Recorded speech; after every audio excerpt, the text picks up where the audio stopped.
Aku penasaran soal transisi. Transisi menjadi wali kota, leadership Mas Gibran seperti apa stylenya?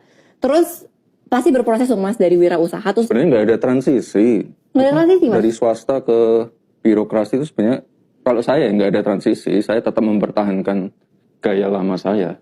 Oke. Kalau kita ngikutin gayanya birokrasi ya pasti tidak bisa secepat ini pembangunannya. Iya. Ya, kita saling mengisi lah.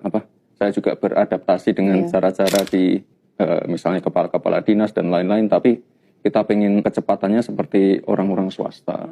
Tapi berarti kalau gaya lama tuh gayanya Mas Gibran seperti apa Mas? Saya juga nggak tahu. Galak, Enggak, saya nggak galak kok. tegas ya? Tegas. Enggak juga. Ya itu kan yang menilai orang lain. Masa saya bilang saya tegas?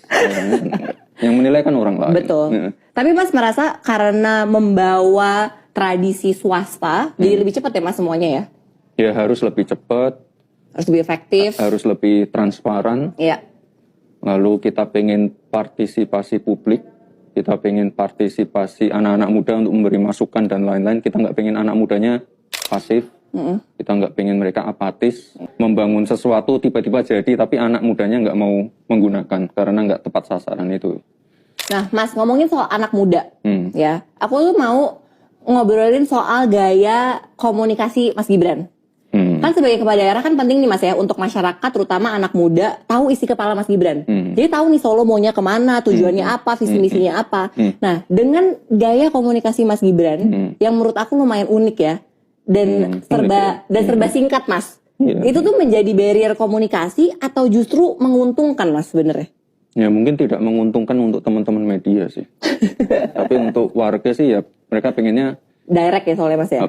Ada masalah apa, oke kita selesaikan. Ada masukan apa, oke kita selesaikan. Itu aja sih. Kita nggak pengen terlalu yang bertele-tele, seremonial. Kami menghilangkan yang namanya seremonial.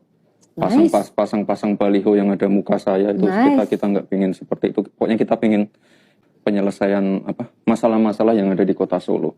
Makanya nanti coba ditampilin ya Mbak, kita punya 13 pembangunan fisik yang prioritas di Kota Solo. Ini 13 ini titik yang tidak pernah disentuh pemimpin sebelumnya, atau mungkin titik yang sempat mangkrak sebelumnya. Ini kita lanjutin dan insya Allah nanti kalau 13 ini selesai semua, kita pengen bisa bersaing dengan Semarang dan Jogja. Dan sekali lagi Solo itu jangan dibandingin sama Semarang dan Jogja loh. Solo ini bukan ibu kota, ini kotanya kecil sekali, penduduknya sedikit, APBD-nya terbatas. Tapi kita pengen mengungguli dua kota yang lebih gede dari kita ini.